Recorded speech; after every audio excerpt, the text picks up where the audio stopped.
Welcome to Within the Frame, where we bring the most pressing issues across the globe into focus. I'm Kim Mok-yeon. South Korean President Lee Jae-myung and his American counterpart Donald Trump are set to meet in a summit in the coming hours that will be closely watched at home and abroad. After limited results from his talks with Russia, Trump is expected to seek visible gains with Seoul. For South Korea, the agenda is heavy. U.S. calls to modernize the alliance, pressure to raise defense spending, and a debate over expanding U.S. troop roles to counter China. North Korea's growing nuclear ambitions add urgency, while trade frictions and disputes over agriculture and digital regulations remain unsolved. The latest summit is all the more important as the outcome of this summit could define not just the future of the U.S.-Korea partnership, but also the strategic balance in Northeast Asia.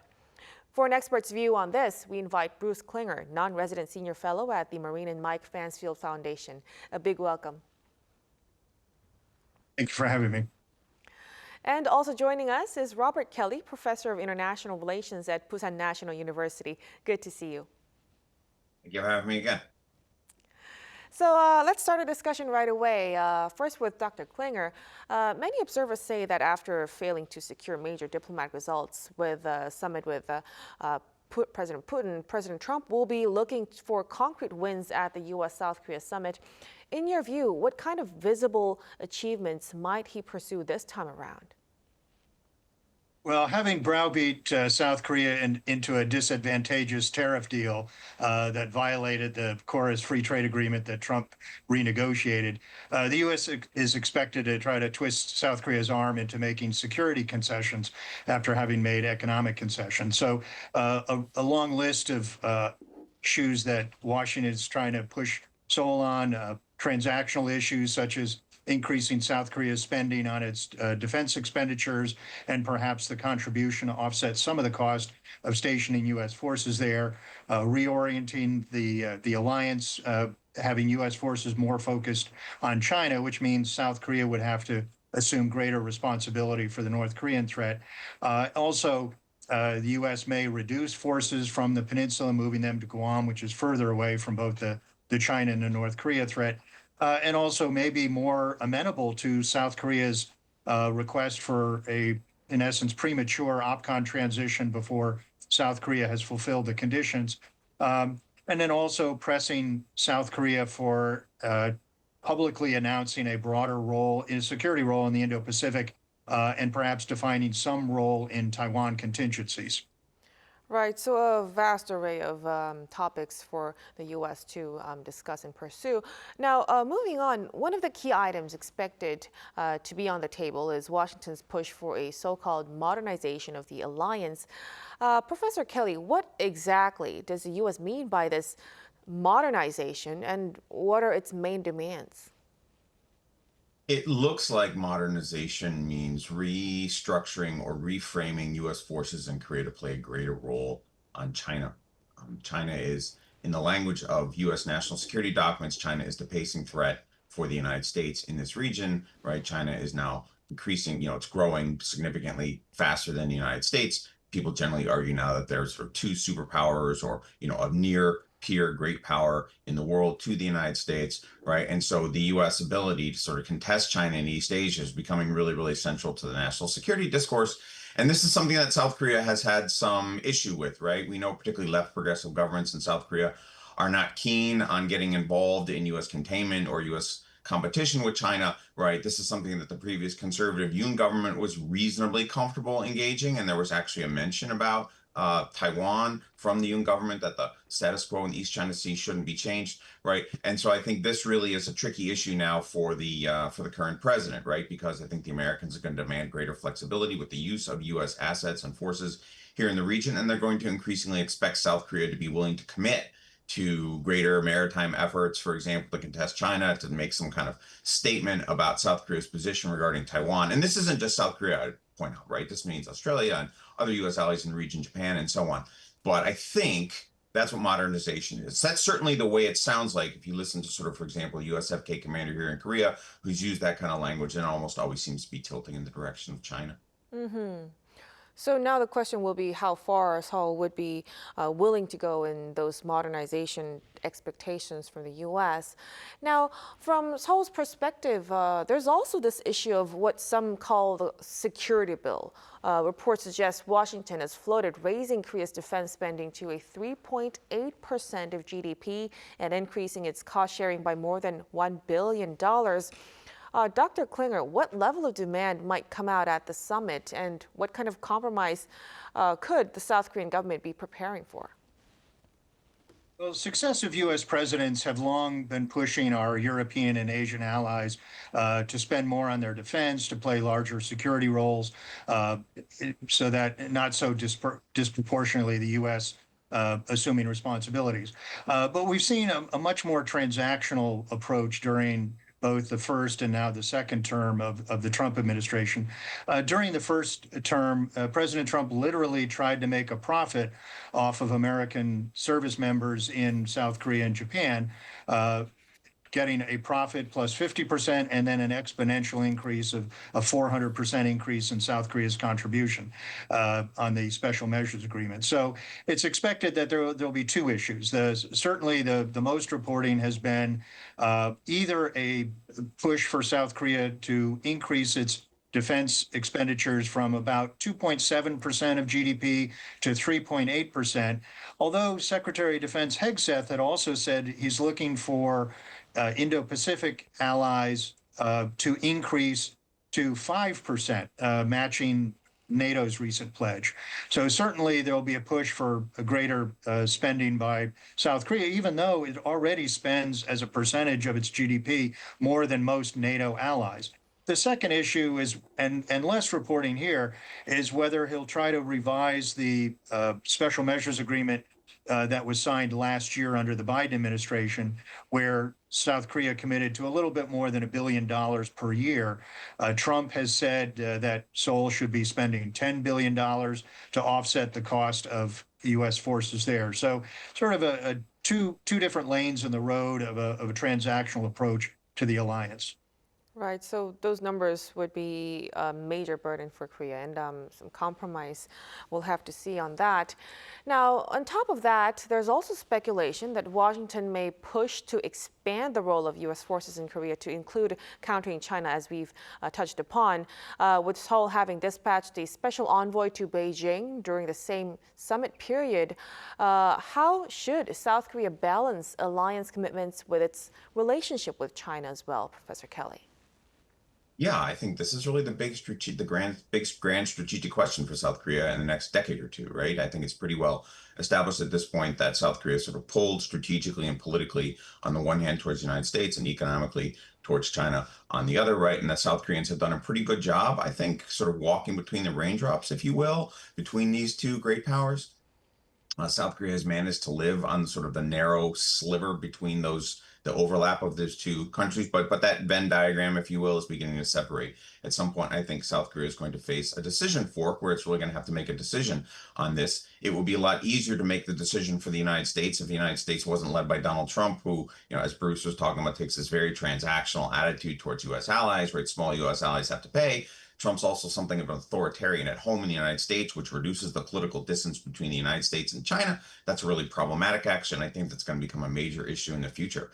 But ultimately, I think this is really the big issue here for South Koreans to decide. And I think it's a really partisan one, which is to say, I think South Korean conservatives, right, the previous government under Yoon Suk-yeol was pretty comfortable more or less deciding on behalf of the United States and sort of, running with the United States a little bit on this China stuff. We heard that regarding Taiwan.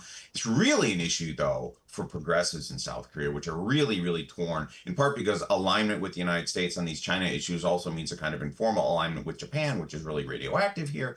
Right. And so the South Korean left, I think the current president, right, is trying to, again, sort of walk between the raindrops. And that's really, really tricky. And it's going to get tougher as China grows and becomes more powerful. And Xi Jinping's rhetoric makes it worse, right? I mean, if Xi was a little bit more like his predecessors, a little bit more benign on Taiwan, this might be easier, right? But I mean, you hear stories coming from like U.S. intelligence, how China, wants to move on Taiwan sometime in the next 5 years or something like that. I mean, this crisis is coming. And South Korea's going to make a choice at that point. And it's just not clear to me where the current administration would choose. And that's the big strategic debate here. Right. That really does put Seoul in a tough spot between its closest ally and its massive trade partner, with both sides having very strong leaders, of course. So we'll have to keep close tabs on that. Now, let's also shift to North Korea. Denuclearization is expected to remain a central issue. But recently, Kim Jong-un openly declared his intent to further expand nuclear capabilities. Dr. Klinger, how should we interpret this latest statement? It really is nothing new. It really just affirms what Pyongyang has been saying for decades. Maybe back in 2006, after their first nuclear tests, senior North Korean officials said, "Why would we test a weapon just to give it away or give it up?" So it really has been very consistent North Korean policy. Even before they had publicly admitted they had a nuclear program, they clearly were unlikely to give it up. So right now, Kim feels he's in the driver's seat. He's gaining far more benefits with fewer kind of conditions from Russia in return for North Korea's military transfers of troops and equipment and ammunition. They're getting food, fuel, funding, and military technology from Russia. So Kim sees less need to reach out to either Washington or Seoul than he did in 2018 and 2019. He's also getting a lot of money from cybercrime, so that all of that allows him to mitigate the impact of international sanctions. So he feels less need to reach out to the U.S. And what Kim Yo-jong is saying is that we have no interest in talking with you unless you first openly abandon any talks or push towards denuclearization. Then perhaps North Korea would be willing to talk if the U.S. recognizes North Korea as a nuclear weapons state. But one issue that Pyongyang may see an advantage in is offering a peace declaration to Trump. It could play to his ego. They could depict it as something that no U.S. president has been able to do in 70 years. It may gain Trump the Nobel Peace Prize that has eluded him so far.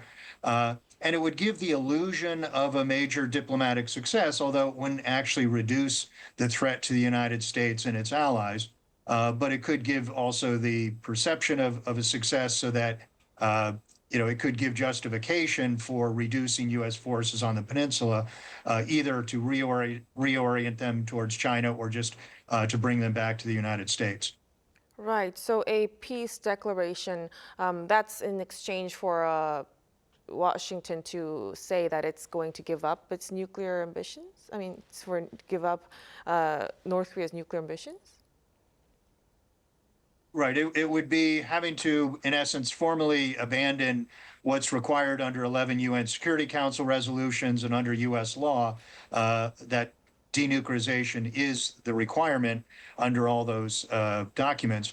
I don't think a president could formally abandon that as a goal. It also undermines the Non-Proliferation Treaty and decades of U.S. non-proliferation policy. But usually what's happened is they sort of make statements so vague that each side can, claim its own interpretation. But Pyongyang may be pushing for a more definitive statement by the U.S. that it recognizes North Korea as a nuclear state.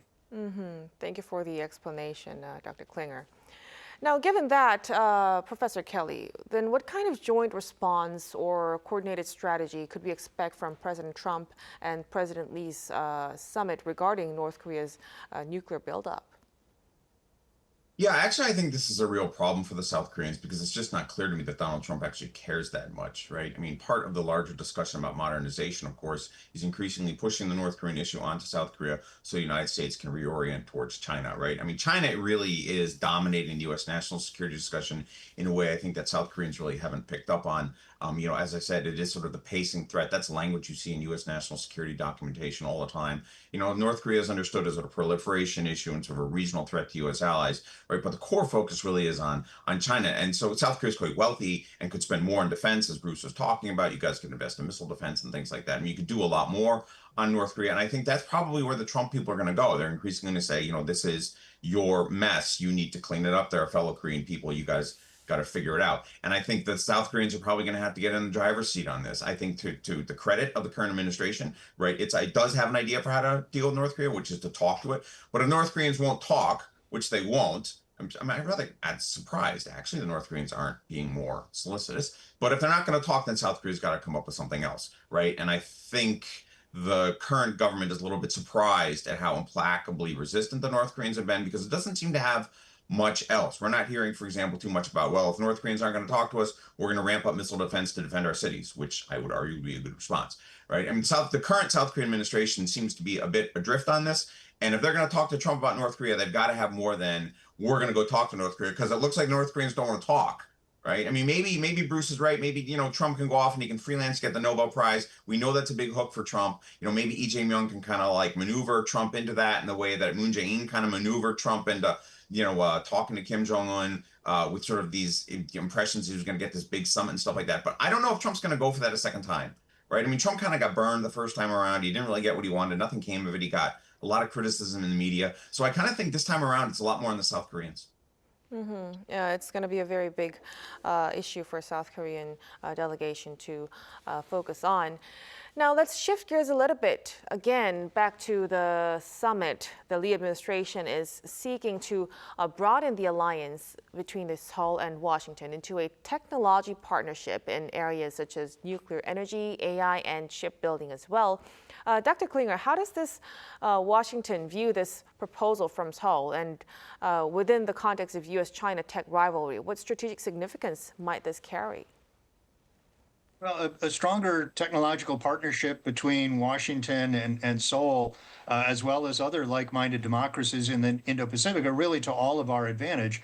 And it was called for in the August 2023 Camp David trilateral summit. So, that called for economic security and guarantee of supply chains, which are really sort of code words for diversify away from an over-reliance on trade with China, without mentioning China by name. So every country has seen that China obviously is very coercive and will retaliate against countries if they do something that displeases Beijing. So it's in their interest to move away from that abusive relationship with China. But the problem is now with the Trump administration's tariff policy, rather than building a coalition, working away from China or to constrain China, we've gone after our potential partners at the same time as our opponent. If you think in terms of sort of an old American Wild West movie, as the sheriff is trying to cajole the nervous townspeople to go after the very scary villain, first what the sheriff has done is sort of gut shoot the deputies. He's taken their wallets, and now he's threatening them and pushing them to go after the scary villain, while also announcing he's trying to at the same time make a deal with that villain. So it really is a counterproductive strategy. We should have built this coalition or strengthened the coalition economically, technologically, shipbuilding, et cetera, before we push these very capricious, protectionist tariffs against our potential allies and partners. Definitely. Now, speaking about tariffs, we are aware that the Seoul and Washington have reached a tariff agreement late last month, but there are still differences that are remaining over agricultural market access, including rice and beef, as well as regulatory issues like online platform laws. Professor Kelly, do you expect Washington to exert more pressure for further market openings for Seoul? And could you also tell us how we could respond to that? Short answer is yes. I think it's pretty clear that Donald Trump sees economic conflict or a zero-sum economic relationship with U.S. partners as pretty central. It's really sort of core to his worldview. Donald Trump has been sort of hung up on placing tariffs against U.S. trading partners really since the 80s. I mean, this is literally a 40-year fascination for Donald Trump, right? Even though the data is coming in, beginning to suggest that it's leading to a slowdown in the U.S. economy, it's just not clear that Trump is going to change on this. He seems pretty committed to it. I think a lot of what the South Koreans are probably looking for in the summit coming up, certainly, especially the reason they're doing it at the summit level, is to try to get some kind of regularity and predictability out of the Americans on this, right? I mean, as Bruce pointed out quite correctly, right, the current Trumpian effort for a deal with South Korea and many other U.S. trade partners actually violates extant treaty law, particularly in the Korean case, right, where it's been in place, right? There's been a Korea-U.S. trade deal going back to, I think, 2011 it was first ratified, and then it was revised in 2018 under Trump, right? So there have been 2 iterations of this relationship, and it's in law, right? I mean, this isn't some vague deal where like Trump and his friends kind of write some stuff down on a memo. I mean, this is like ratified by both sides' legislatures, and Trump just threw that out, and that creates enormous insecurity and unpredictability, particularly for big investment decisions. You know, if you're like Samsung and you can go invest in some plant in the US and you spend $300 million, you know, you want to know what the rules are going to be. And I think this is really what the South Koreans want. Right. And I'm very concerned that it's going to come down to something like bribery, where the South Koreans are going to have to offer a kind of informal commitment to invest a lot in the US. Trump's going to claim it's under his direction. We've seen Trump do that with Japan and the European Union, and it looks awfully slushy. It looks awfully like the president himself and his cronies are being kind of paid off. I think the South Koreans are going to try to avoid that open perception that this is a payoff directly to the president. But that's how he conducts his economic business, right? And it's just not clear to me that the South Koreans can actually nail Trump down into something that's more predictable, right? Something that can actually be enforced through courts and arbitration mechanisms, because of course that's what existed before, and that's how trade deals are usually done. But Trump just doesn't operate that way, and I would imagine that more than security is what's going to dominate the summit, right? Getting some kind of framework that Trump adheres to is what I think the ROCs really want. So something transactional from South Korea. Yes. Right. Now, finally, before we let you go, coming on the heels of last week's South Korea-Japan summit and this U.S.-South Korea summit, it follows under the administration's banner of pragmatic diplomacy, of course. Dr. Klinger, what tangible outcomes can we actually expect from the series of back-to-back summits? There's both a foreign and domestic aspect to these summits. You know, any new president like President Lee has to show that he can effectively, you know, drive the ship of state and navigate the rocks and shoals of difficult security challenges or foreign policy challenges. So, you know, the summit is his time on stage as a new president to show that he can be effective in engaging foreign leaders. Also, there's a domestic aspect. President Lee had a much more leftist or progressive views on the U.S., Japan, the alliance, North Korea, and China, before he ran in 2025 for the presidency. During the campaign, he adopted a much more centrist viewpoint, and there's a lot of question or skepticism as to whether this reflects an actual change of heart or whether it was just putting new labels on old wine bottles, and that eventually he'll go back to the more progressive roots of the Democratic Party. So I think some of this is to show that he does support the very strong South Korean relationship with Japan as well as the United States that we saw under the Yoon Suk-yeol administration. So he's, I think, trying to affirm that his policies are more centrist and to gain support from sort of more of the electorate. We'll see how it goes. We're unsure what his policies will be. And he, I think, has a surer partner with Japan right now than the United States, where Trump is demanding more and promising less. Right. So it seems the summit is much about managing challenges within and outside of the country as well. And we'll be able to see how it goes in the coming hours. But as for now, we'll have to conclude our discussion at this point. Thank you so much for your time and for your insights tonight, Professor Kelly. Thank you for having me. And Dr. Klinger, we really appreciate it. Thank you. And that'll be all from us on Within the Frame. Be sure to tune in again next time as we continue to explore the stories that matter. Until then, stay informed and engaged.